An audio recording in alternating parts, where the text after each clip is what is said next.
Welcome to the Old Pine Road Podcast.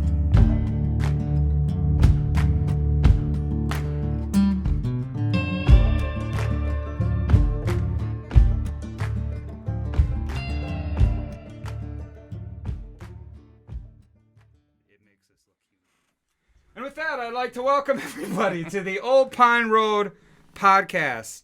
I'm Mr. David Walters, joined by Max Wyrock, how you guys doing? It is great to be here with all of you, and by all of you, I mean the camera that is sitting up in our studio pointing at us. It's really good to see you. This is, neither of us has any experience in podcasting. Not much in like public speaking or in the way of just being out there. Well, you're on debate team. I was on debate. That's a big deal. I mean, I credit everything I have to this day to debate. I don't want to debate you on this podcast, David. I'm a master debater. That's a great point. But we don't have any experience with running a podcast. We're not good at it. We don't have any dreams of being good at it. I actually kind of do. I'm more like Joe Schmo Rogan. Joe Schmogan, if you will. But this isn't going to be good. Right now, as we speak, I'm not even sure if the computer's recording our voice. I don't know if any of this is working. I have faith that it is. That's all faith We're is. rolling on faith. Believe regardless. And that's what we're doing, and we're hoping this works out. So we're going to try to find our groove here, and we'll be trying to drop an episode monthly, more if we can, but at least monthly. And our point, what are we trying to accomplish? And I'm saying that out loud. I'm not asking you guys or Max. I'm literally asking myself, what am I doing here? Maybe giving a little insight as to what we do. So yeah, I still don't know what we're doing. On a day-to-day or still on don't a know what we're monthly basis. Still haven't figured it out. I'm just talking. Well, no better time to figure it out than right now, baby. Right now, that's what we're here for. But yeah, we're definitely we're trying to give you guys some insight. I'm a pretty antisocial bloke. Max here is usually the life of the party. But I like to hide in dark corners. And so the hope is that this kind of gives you guys some opportunities to see us a little behind the scenes. I had to push him just to get him into the middle of the room. I tripped. But we're gonna go into it. So let's start off. We're gonna talk a little bit about the space we're in. This is the River Street Studio, aka the upstairs to my home. I live here. I sleep right underneath here. That's why I'm wearing my robe. It's not a style choice. I just woke up. It's a cool robe. Come on. It is pretty sexy. I do feel good walking around. I feel like one of them. If like guys. Hugh Hefner was like poor and broke, and like didn't have all the ladies or the money or the friends, or like the land or the property or like all the things that he does, skill, talent, good looks, a good attitude, personality. I'm kind of like that. Just like him. Pretty much. Fun facts about the studio that we're in. This room was the room. This is one of my dad's bedrooms growing up. He kind of bounced around between this room and that room. Other fun facts I got to learn when I bought the house that I didn't want to know. My mom lost her virginity here. I didn't know you were gonna divulge I think that that's kind one of information. I think that's one of the first things we should cover because it's in my mind all the time, just kind of eating away at it. What year are we talking about here? I don't know. I didn't. There was no follow-up question to that information. There wasn't. I got the information. I didn't want it in the first place. I didn't want to file it away in there. But now it's just kind of up there and it's front and center every time I open up the old River Street Studio. Inspiration. Inspiration. There's a lot of history here. So like I grew up coming here and whatnot. It's kind of cool. This upstairs area was always pretty empty. It was kind of just spare bedrooms. So when you're after your just growing up after Dad and everybody moved out. My dad was the youngest. So I think him and my mom lived here for a while too. I might have been conceived here. I don't know. Oh, really? There's a chance What? they were living on and off in between here and those other You places. never told me that. Yeah, I just learned it. I did an interview. really? Yeah, I grilled my mom last week. I sat her down and I was like, listen, you're going to talk to me. I want the facts, I want the Mom. facts now. That sounds fun. So he did. I mean, it was cool. It was cool. There was some fun stuff, and that was one of them. Good, But good. she did spend some time living here in between spots. So Okay. yeah, steeped in history, Steeped deep in personal history. history here. This carpet Even is some the- stuff I didn't know. or, So or it's- that you didn't want to know. A lot of it. Most of it. It's interesting. The carpet's original. No way. And that's about it. I don't know what the I love these. I don't know what the carpets, camera can see. I think it can see some of the tapestries hanging. I know for a fact, though, if you're listening to this, you can't see shit. So, Max, if you could describe the room in detail. though. All right. So, the wall I'm looking towards is sloped towards the ceiling, and then it comes down, and there's soundproof paneling on it going up to the ceiling. There's an array of tapestries. I always say What's your favorite you tapestry? can tell a lot about somebody by what their favorite tapestry in here is. Everybody has the same one. Everybody has Nope. one. And it's not on camera at all. That's And I don't think we should talk about it anymore. Probably not. I think we should just move. I like the Wisconsin flag personally. It was cool. This flag hung out on the garage for a while, but it started falling apart, so I brought it in here. But And then coming towards the wall behind me. Didn't mean to cut you off there, David. We got some more soundproof. you mean there's a whole other wall? Matter of fact, there's two more that I haven't mentioned yet. Speak English, Doc. We ain't scientists. Another wall there. We got a window. We're up to 3 walls, folks. There's a kind of a blanket covering the window. Then the wall opposite is the doorway, then a window to the office with the computer. I could spin the camera around and give the people watching a chance to see that. I also won't be doing that. Stay tuned to the next Stay tuned. podcast. Come to episode 4. We might show you if you're good. No. Anyways, lots of history here in the studio. We spent some time in here this month. We did. We spent a lot of time. We were working on album number 2. And as we're working on album number 2, one thing that I've really struggled with, again, is just the sharing what, why, when, where, any information about what we're doing, actually. I honestly struggle with all of it. Even how? Just our schedule. Yeah, every step of the way. So again, that's kind of the purpose of this podcast, to give all 3 of our fans the opportunity to learn a little bit more about us and about the Old Pine Road. And the about Old the Pine Old Road, Pine Way. the Old Pine Way, it's been a journey, and most of it not very good. Ah, come on. Almost Come all of on. it. Come on. So I want to get into it. We're going to talk about the history of the Old Pine Road. And I've divided it into 2 sections. We have history of OPRB BM. That means before Max. And then we have AM, which is after Max.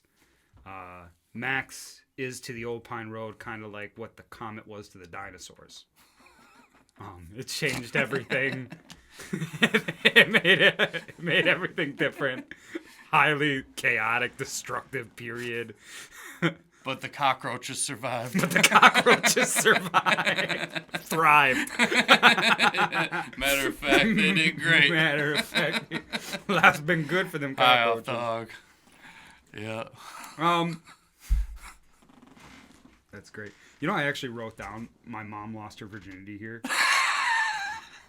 I thought that would be a good thing to This Gonna is circle on back to that. a funny quit. Make sure. I wrote it down. In case y'all forgot. Feeling pretty terrible about it. Also, my notes are about 4 lines. That's all we got for this format. So there's going to be a lot of rambling, a lot of talking over just general, Improvising, ad-libbing, a lot of unprofessional bullshit. talking mad smack. Which is almost how you could describe the Old Pine Road Band. Unprofessional bullshit. Getting dark here, David Walters. I'm known to self-deprecate a time or two. Old Pine Road Band, BM. Before Max. I started Old Pine Road Band probably about 10 years ago. 10 years, huh? I actually think that we have now crossed the decade threshold. Congratulations, Fun man. fact, I've been telling everybody it's been 10 years. Even though it's only been like 7, 8. I just kind of round. Once I hit like above 6, that just in my mind became 10 years. Oh, that's math. Anything more than That's 6 simple years math. is a decade. I think we Yep. can all agree on that. So Yep. we have been going for a decade. I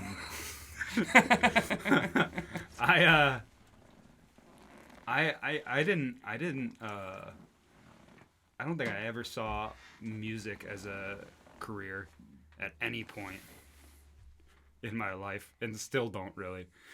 But I've been doing it full time for almost 6 years now.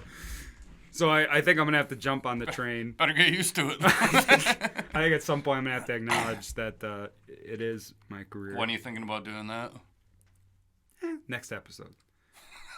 Oh, this next episode. This is a journey. This is a We got a journey lot we're on. this next episode. This next episode is gonna be huge. 4 hours.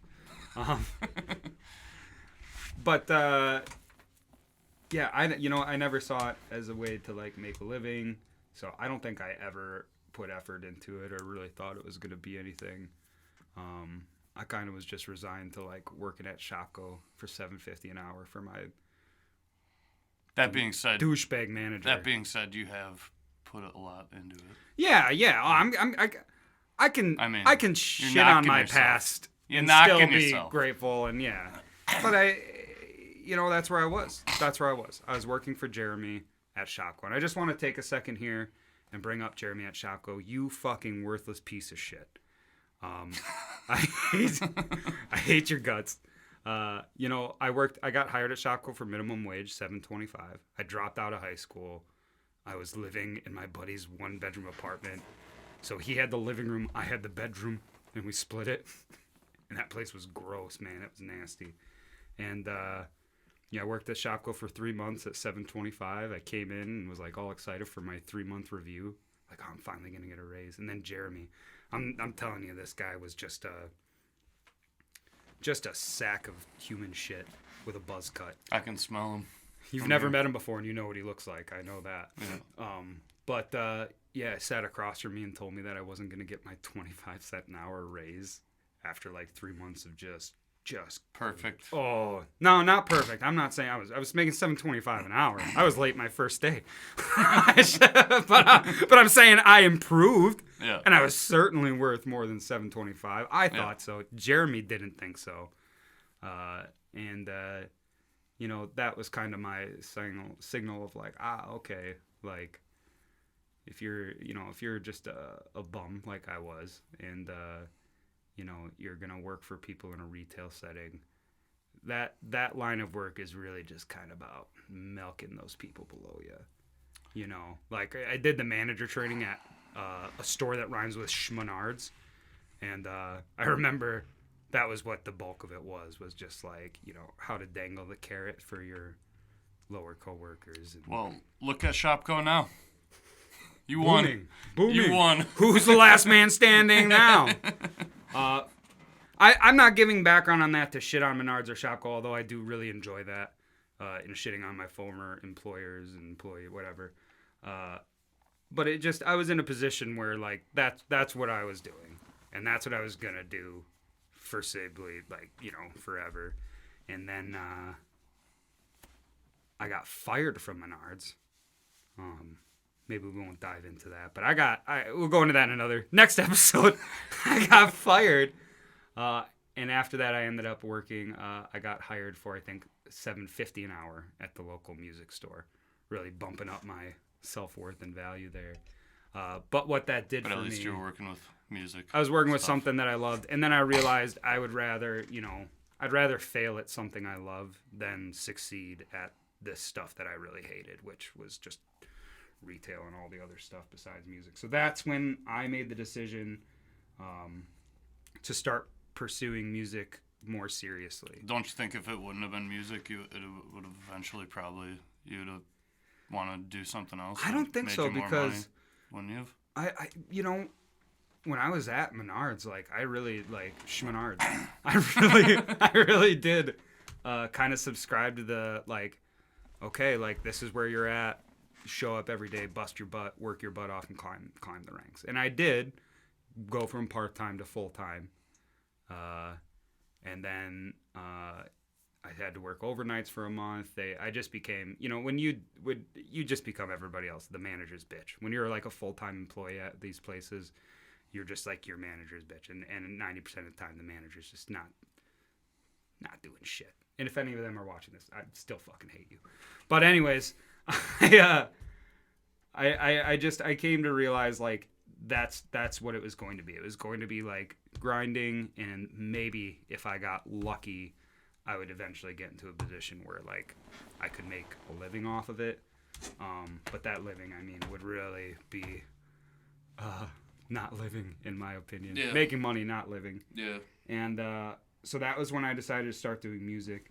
I joined a band called Kyle Mertz in That Devil Music Band. I don't know how much of history of this we've gone into. Tiny bit.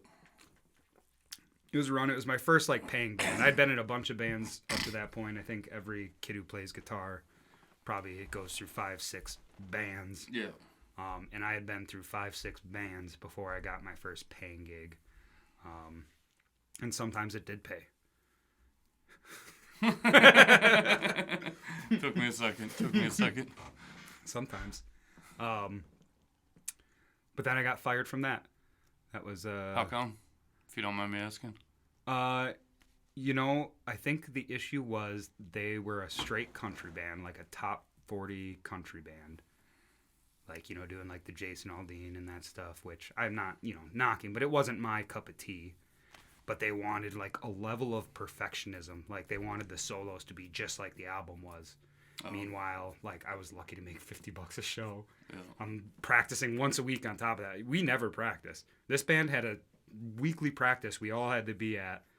And then if everything went well, maybe we'd make 50, maybe we'd make, whatever. But it did teach me some ins of the business and how that went going, or how that worked out. And then yeah, they let me know that I was no longer in the band. They got a different guitar player, and that was the day Old Pine Road was born. Oh. I had a friend who I had been jamming with at an open mic. I was so hurt by that. That was such a tough pill to swallow, because like I was finally in a paying band, like making some money, and then like to be let go because I wasn't achieving a level of perfection that nobody in the band was achieving, let alone like the guy, like I'm not gonna go too deep into this because these people still live and work in the community, but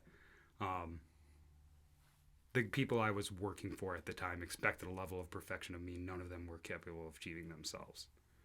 And it was just like, okay, well, that felt really good. This is bullshit. I'm going to go ahead and start my own band. And so I did. I talked to my buddy Zach Hext, who was playing drums, cajon, percussion. He's got that game store in town. You met him. Kai Mountjoy was a mandolin player. He came and jammed with us. And my buddy Jeff Chisever. So it was primarily me, Zach, and Jeff. And we did quite a few shows like that, quite a few years like that. When we first started gigging, Zach had a minivan, and he would drive us to all the gigs. So it was just chucking around in a minivan, and every night we'd have to load, unload everything. It was such a pain in the ass. That was the worst part. Again, not making anything like money-wise, just trying to get our feet in the door. Eventually, Jeff went to school. He went to college, I think, down in Point. Now I think he's living over in Virginia or something. Kai and I had a falling out over cables. And next episode. And then Zach ended up running his parents' business for a while. They had like a cafe that we did an open mic at. And I think he kind of took over operating that. Okay. And now he has another business, a game store. But That was where we started. What's the game store called? Magic Man Games. Magic Okay. Man. Zach did like a lot of magic. He was like he's a magician. He does like kids parties and shows and Oh, stuff cool. like that. Really cool. Yeah. That is cool. I've always liked magic. Magicians? I've always liked magic. Magic, okay. We're all Magic. magicians. We're all just carrying around an illusion. Oh, that's all you have to do to be a magician? That's it. We're all magicians. Hell. Um, Thanks for telling me. I am rambling. I'm sorry. It's not. We're not going back and forth much here. I'll get to you. going back and We're forth. just What are you talking about? we got to cover the BM. We got to cover the BM before We're going to get that BM out. We got to establish where this all started. That's why I went into my retail, Hey. my mental state and where I was. We're good. I was like, all right. So we started gigging. We played for a couple of years like that. And then eventually people just had to go back to work. So one thing you learn with a band is like, it's a hobby for 90% of people, and that can even apply to some full-time musicians, like where it's a hobby for them. They're, everybody has different motivations, reasons for doing it. And that made it really hard, to find people that could stick around, Yeah.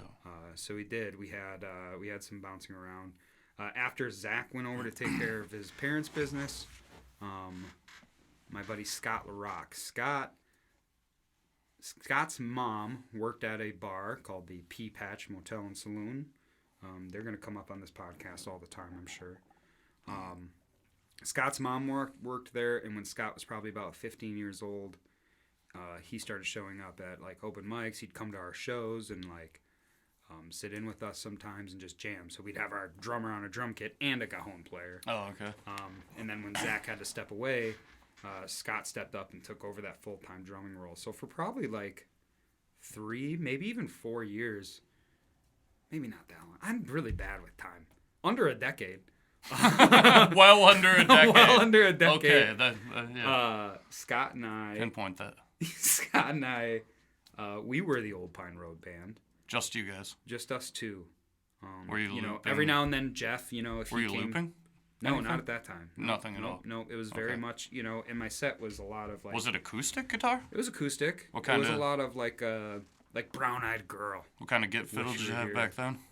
A what? What kind of get fiddle did you have back then? Get fiddle? What's a get fiddle? What Just kind slang of for a guitar. I've never heard this term in my life. Oh, well, now you did. Okay. I think, when I first started, I had like an Alvarez that I bought. My buddy had it hanging on his wall for like a year or a couple years, and he sold it to me for $50, and I took it home, and as soon as I got it home, the back started spidering. It had just like dried out, and like, Yeah. but because it was in that environment, it was fine. So as soon as I took it out, it was like the it just started crumbling. It just started to fall apart. I glued it together. Had a pickup though. It had a pickup, big body on it, and an okay sound. I've had, or I haven't had any, but I've played a couple. Actually, pretty nice. I gigged on it for years. I bought it for $50 off the wall, glued it together. It was just beat to hell. And then I borrowed it to somebody to teach themselves guitar. Never heard anything else about it. A couple years ago, I was at the pawn shop, and there it was. Oh. Yeah, the guitar. And they wanted like $100 for it. You said no. Yeah, I was like, I know this guitar's not worth that. Man, it would have been a historical Yeah, piece, though. I You know. So yeah, that's we started gigging. It was me, Zach, sometimes Jeff, but it was primarily me and Scott. And then Scott just he got overwhelmed with work and stuff like that, and it's tough. Like when I first started gigging, I was still at the music store, so I'd work at the music store on like Thursday, Friday, Saturday. I think Sundays too at the end. I can't really remember. But then I was also teaching the other days of the week. But like having to be at the store at 9 a.m. on Saturday when you were just gigging the night before until midnight 1 and got a gig that night. Like it just started. It was such a hassle, and that's why I had to like eventually the gigs got to be so, consistent that I had to step back from the music store. Scott had that trouble, and he ended up going back to work and stepping away from the band. And that's when I called my buddy Thor, who I had met. And kind of the same thing. Like, he showed up at open mics, started jamming with me at open mics. That's how you met him? He had jammed with Dig Deep. Yeah, well, I met him through Sarah, the girl I was dating. He was a family friend of theirs. And then he came to a couple open mics. So I had met and jammed with him a couple times. And New Year's Eve was coming up, and I needed a drummer. And I was like, please. Yeah. So he came up. And for probably that first year, it was really just me and Thor. We had Sean, that bass player, sit in with us for a little while. But he had some legal issues that made it hard for him to gig regularly with us. And then Thor and I added Chris Skinner. So so Thor and I gigged for probably about a year, just me and Thor, doing an acoustic thing. I think that's when I started incorporating the loop pedal. Okay. I think when Thor joined, I was starting to toy around with that. And then, Thor and I were doing what we could. We met Chris, and Chris started jamming with us. I can't really remember how did Chris first start jamming with us? You know what it was? It was at the Wolf's Den. We were playing a show at the Wolf's Den in Mercer. Thor and I had a show booked, and we messaged Chris, and we're just like, hey, Chris is a legend in the music scene up here. Like, Chris has been around forever. That Chapman stick, everybody that sees that remembers that. And so Chris was renowned. We invited him to come jam with us at the Wolf's Den. He came and sat in, and that was the beginning of me, Chris, and Thor. And that was our lineup then. For probably a year, it was me, Chris, and Thor, pretty much exclusively. Chris playing the Chapman stick, kind of emulating a bass while doing some other things. Thor with his kit washboard combo. And then I was really starting to get into the looping on the guitar. And we were building that. We had a wedding scheduled. Well, I guess... So with that lineup, we managed to get booked for Jack Pine, which is a really cool music festival in northern Wisconsin. Really popular, some cool acts that year. It was, Horseshoes, Dig Deep. What's that band out of Ohio? The Tillers. I think they're out of Ohio. I'm almost positive they are. Either way, there was some really great bands in that lineup. We got offered to do it and jumped on it. And put up a pretty good show. But the night before our show, I was vibing around with Mr. Scotticus Kirby, another Northwoods music legend. And I remember I was sitting watching the show, and I saw Scott come in. I was really excited to see him because I didn't know anybody there. I've never been a social butterfly. I'd gigged with Scott in the past before. Anyway, Scott let me come back to his site with him. I followed him, basically, at a distance, and snuck my way in there. He let you. Followed him at a distance. Scott had two musicians at his site with him, Kalani, and, of course, Max over here. And that was a magical moment. I think that night we jammed. I don't remember. I know I went to this concert with Thor. We went there together. I think we went. Maybe we didn't ride together. But either way, we went together.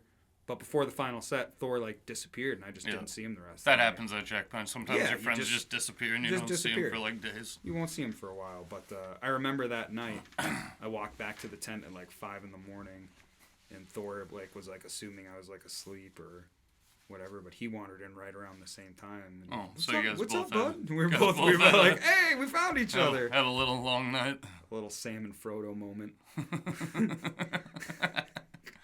All right. Yeah.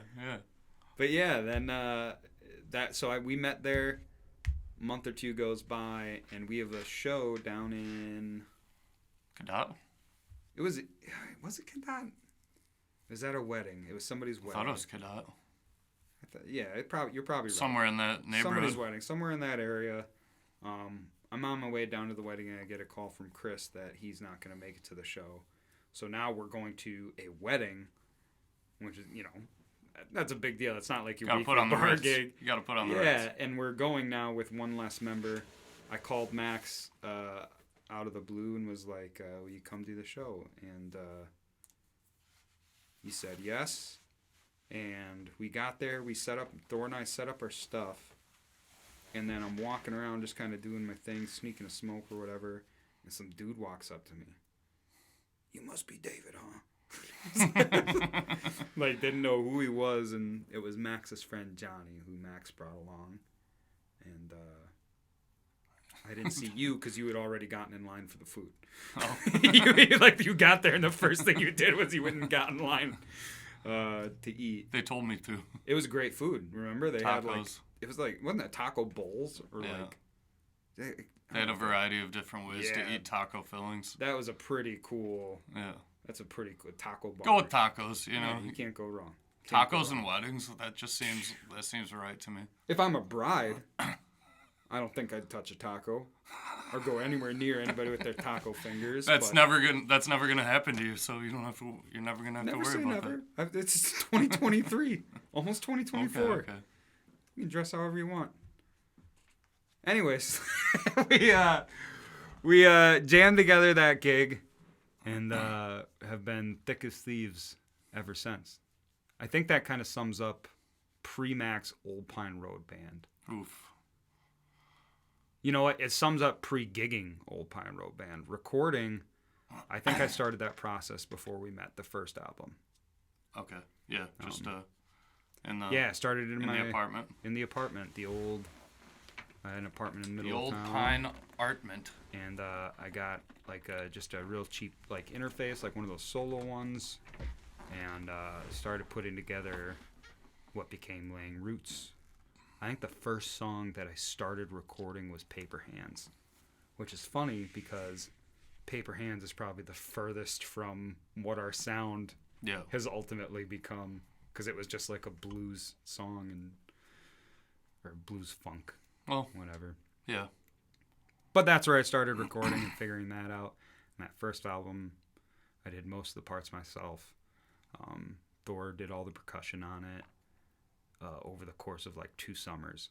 We would just like, the first time we just like went to his house and set up like sheets in a wall all around him and like enclosed him in his living room. And we did half the drums there and we did the other half at Sean's studio. Oh, really? His art studio in his garage. Yeah, his cool. art studio. We did the same thing. Set up a wall of blankets and sheets around him, and did all the percussion. And then you came in and added some sick leads on the album. Played some tunes. You did Hemlocks with me on there. Hemlocks was the first song I wrote here. Every other song was wrote, God, all over the place. I think Paper Hands I started writing when I was probably like 19. Oh, dang. Yeah. I became a dad at 19. And That's young. Sometimes I forget. yeah, like I was a full-blown dad at 19. Yeah, and that's- you That know, changes things. Yeah. Well, I was a dad at 19, and I think when I found out that I was going to be a dad, I think again I was making like $7.50 an hour. I was still at Shopko. So I was, Oh, really? yeah, I was making like under $8 an hour, and then I found out I'm gonna have a kid with somebody who I'm not in a relationship with Yeah. and not close to, or whatever. But yeah, that was a pretty terrifying time. I can imagine. And that's when I wrote Paper Hands. Yeah, and that was like the first song I recorded. So Care to Laying lend us Roots. any insight in the... I think Into the I lyrics? think the lyrics are pretty like kind of. Anything we should know? There was some stuff about me complaining about like work. Like there's a line in there about like keep your head down, eyes straight, do what I say, hear what I tell you, don't you dare look away. And that's about like my boss, like just telling you to just be a cog. Yeah. Just keep spinning, be Yeah. a cog, don't ask questions. And there's a line in there about I've never seen something so beautiful, so mean. And that's talking about certain partners at the time. And relationships. So we'll get in that in the next podcast. David got himself a catchphrase. I'm going to lean into that. Before we go any farther, I'm going to take a second here. I'm going to make sure our video's still going and our audio here. Max, you want to talk to them? Oh, what happened here? Oh, there we go. Well, folks, really enjoying doing this. I went to go look at the computer. Doing this cast for you. The whole screen is just blue. Oh. I was like, oh. Dubba dee dubba die. Must be a screensaver. We got some time left here. We got another like 10, 15 minutes, I Oh, suppose. good. If we want it to be that long. This can be as long as we want. We can do whatever we want. We're adult men. I could eat candy for breakfast if I wanted to. Every day. And I do. My dentist hates it, but I love it. You have a dentist? Used to. So yeah, I think that covers the history of. Oh, we got the kinda 4 lines of notes where done? we started. I think we've covered all of them. Don't forget my mom lost her virginity here. That's a big one. That's pretty much the... If you're going to take anything away from this podcast, That's the only that would thing. be the thing to take The away. only one, yeah. Disregard everything else. Forget about it. They already have. All 3 of you listening to this. And, That's being generous. That's you and me included. I'm not going to listen to this. What are you talking about? Do I have to? We really need them subscribers, buddy. What if I get somebody else to listen to it? Then am I off the hook? You only got to get 3 other people. And then I don't? And then they all have to get 3 other people. That's going to be tough. The Old Pine Road Pyramid Scheme. I love it. I love it. Let's talk a little bit about you, Max. I think I just ranted for like the last 20 minutes, so let's let you rant a bit here. Where did your musical journey start? Where were some of your first steps into music? Well, I've been playing with guitars since I was about 10, and How'd you get your first guitar? for my 10th birthday, I think it was a black, like, Harmony catalog guitar with a white pick guard.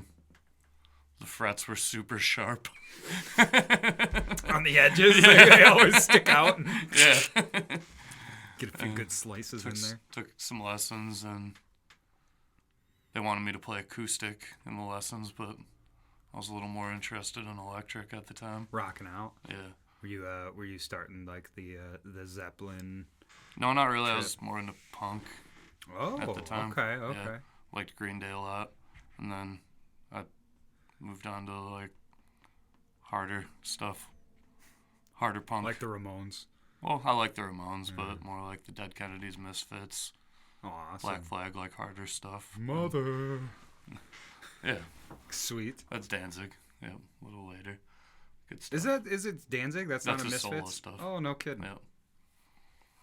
But yeah, I also played cello at that same time. That's right. in That had to school. be a pain. I- Cello. It was fun. Did you have Maybe to a haul pain it to around haul it lessons? That's a... Well, I mean, it was in school. Oh, okay. So, You I played mean, I it didn't in have your to school. take it home all the time. That's really cool. Yeah, so What school was that? DC Everest. DC Everest had a strings program that had cello and... Yeah, they have orchestra. No kidding. Yeah. That's really cool. Why? Yours, It didn't. Oh, really? I think they might have expanded to include it. that was I always. think that Pit Orchestra had some strings when we saw the Beauty and the Beast playing down here. Oh, did it? Yeah, Okay. they had some strings going on, but historically, I don't think we had a string section. It's pretty As far pretty as- rare Is it? because, like when I worked in the music store, we handled all the band rental accounts up here, Right. and band in general is pretty expensive. Like Yeah. to rent your instrument, to maintain it, it's a little bit of a investment, and so you just don't see a lot of strings programs because of that. Yeah. Strings are a little bit more expensive, I think, to maintain. Yeah, they are. And Different repair. beast. Yeah, different for beast, sure, yeah. for sure. And teachers are, fewer and far between. So that's cool that your school had that program. My That's, teacher was awesome. Mr. Paul Zopel. Oh, is that Justin's His dad? dad, Oh, yeah. cool. He was a very good teacher, very good. For our very good listeners, guy. Justin is a fantastic. Is it an upright player I think he plays a variety of instruments, string as far as I instruments. know. or what band? I know he plays with Scott Kirby and a variety of different people around Wausau. I think that's where I've seen him with Scott and maybe with Tyler from Malarkeys. I think I've seen him post about him. Yeah. So cool. His dad taught you cello, and you played cello.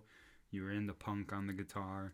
Then I started getting a little more into like Zeppelin and Grateful Dead, Okay. stuff like that. It's And more of the jam band stuff. yeah, starting to improvise on guitar.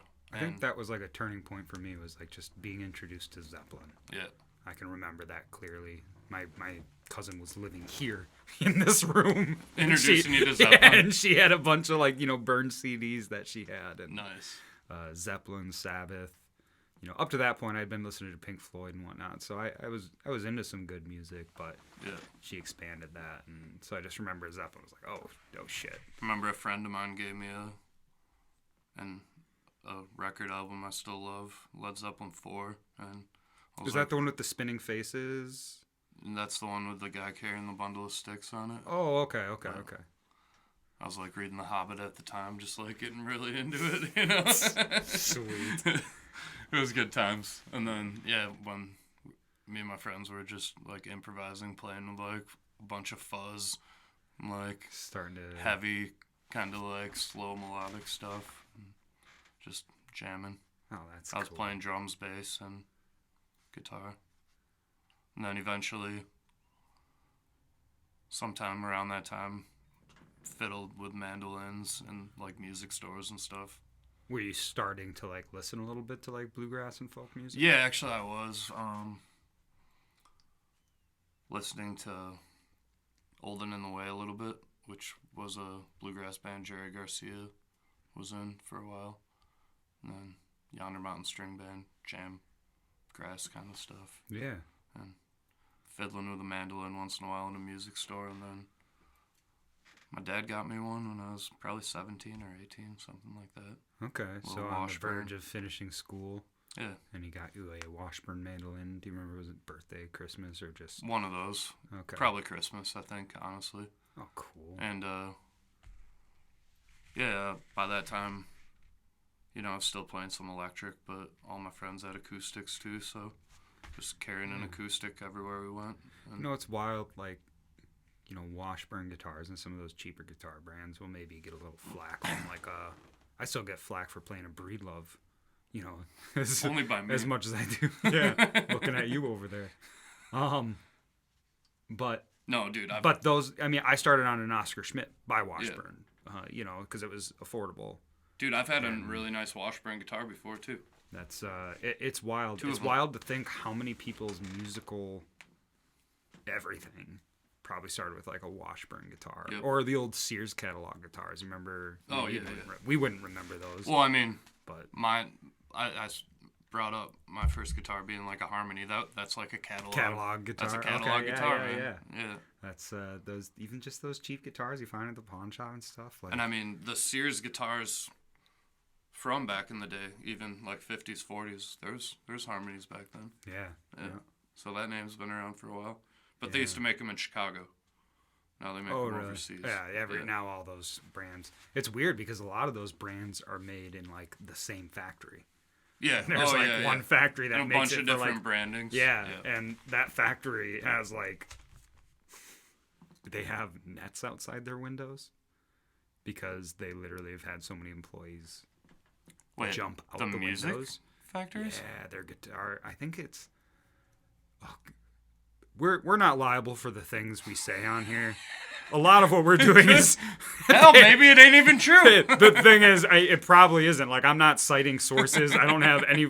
I'm recalling a fact that I pulled. I don't know All right. where. So Let's just put it out there. just no accountability or responsibility for any things we say. Don't believe anything we Nets say. on the windows, people But- jumping out. But I believe it was Court Guitars, their factory over in China. They had like nets outside their windows. They had an employee in the 2000s. Like, this isn't even an old thing. Like, start themselves on fire in the break room. What in the?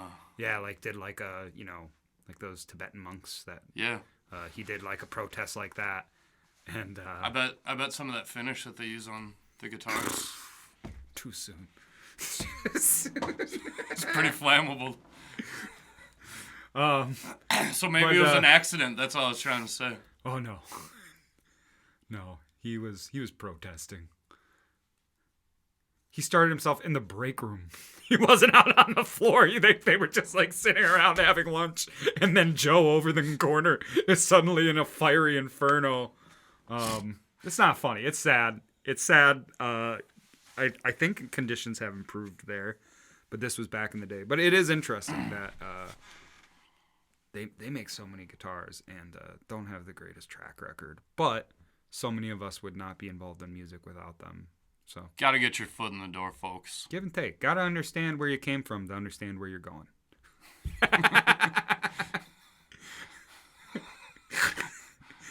Philosopher I don't even know Stone where we over got here. on that. We're talking about you with your first guitar. But I'm that's gonna what check- it's all about. That's what it's all about. Yeah, though. yeah. Getting off on fun little tangents and exploring the corners that we sometimes don't get to. That's what our podcast is going to be about, whether it should or shouldn't. Who's to say? So you got your first mandolin and you were 17, 18. Sorry for all the rattling too. I'm also gonna say I don't know if these mics are gonna be popping. We've never done this, so I don't know what quality this is gonna turn out. If you're still listening at this point and you've stuck around and listened, I feel like you are entitled to some kind of a reward. yes, come up to me. You listen to this. If you're still listening to this, you come up to me at any point, any show, Yeah. and you say, "Kukabunga, What do they get? Kukabunga." What do they get? You come up to me and Kukabunga, say, folks. "Kukabunga," What do you get? and I'm gonna give you a kiss on the lips. I think we should throw in a sticker too, at least. No. I don't want him to feel gypped. All I got was this kiss on the lips. Crusty ass. Okay, kiss on the lips and half a sticker. Half a sticker. We're gonna rip it in half right in front of you. You gotta after you David. gotta share the other half with a friend. I'm gonna rip it while you kiss David. And that's how it's gonna go down, folks. Kukabunga. Kukabunga. You come up to us and you say Kukabunga, we're gonna know what that means, and, Yeah. and you're gonna be entitled to some stuff. So thank you for Let's listening. not forget. Let's commit that to memory so Oh, we I don't already- forget. I already forgot. But I'll remember when I listen back to this Kukabunga. podcast. Kukabunga, folks. Kukabunga. All right. So thank you again. Not sure what kind of quality we're dealing with here. Bearing with us. Bearing with us. So we talked about you getting your first mandolin 17, 18. You started to get into folk music and bluegrass around that age. Oh yeah. Do you remember like your first paying band? Well, I did some open mics before, but I think Justin Oak was.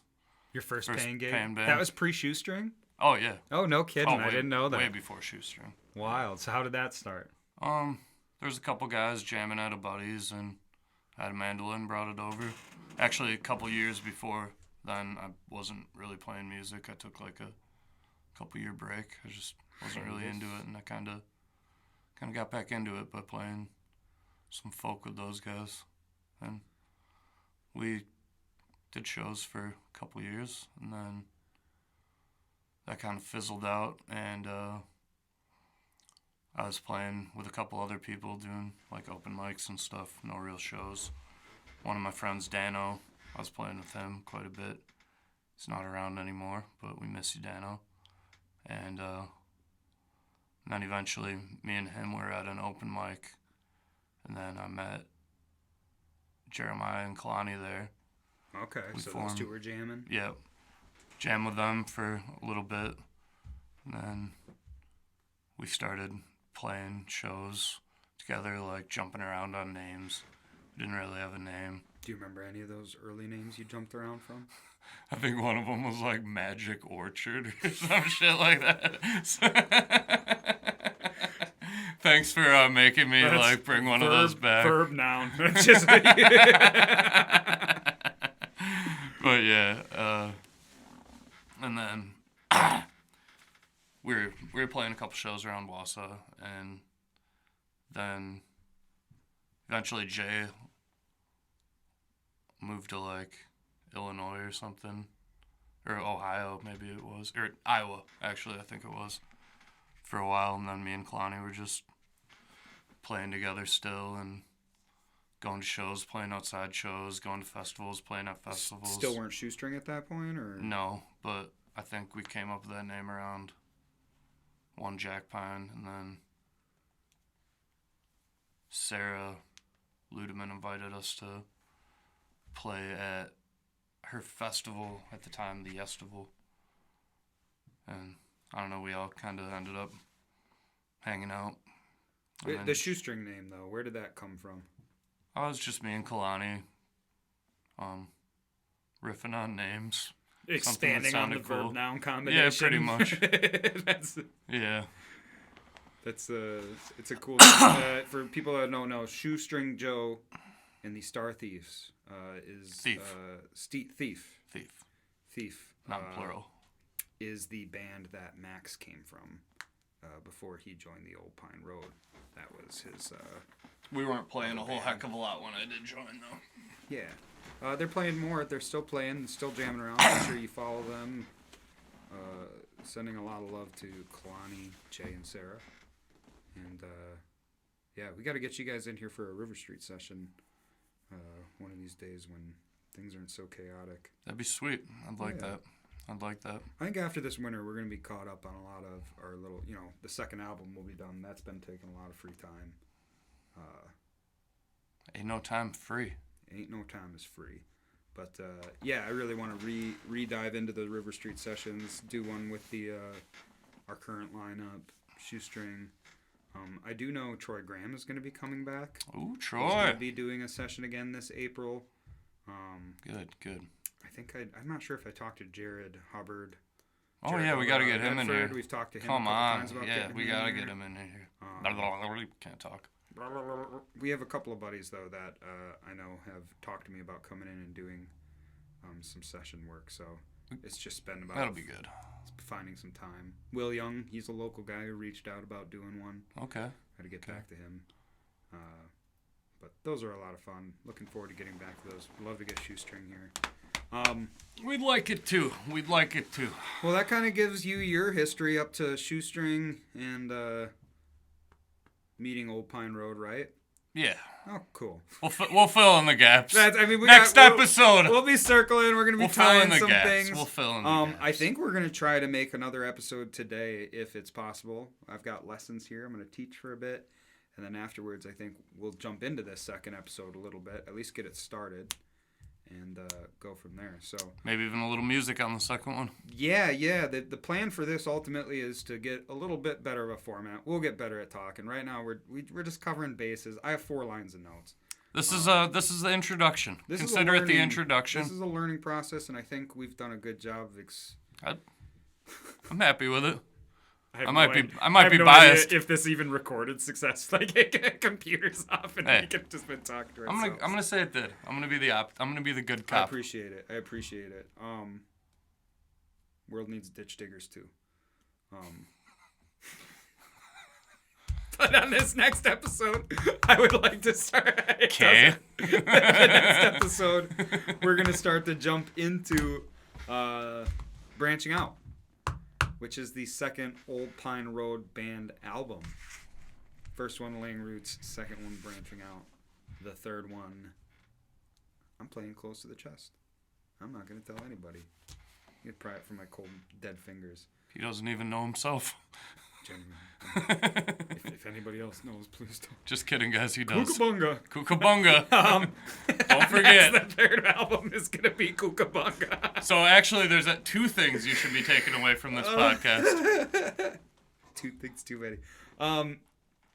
I want to say thank you to anybody who did listen this far. I would like who to has too. listened. Thank you to anybody who's listened to anything we do Thanks, or guys. giving us any iota of attention or focus or effort.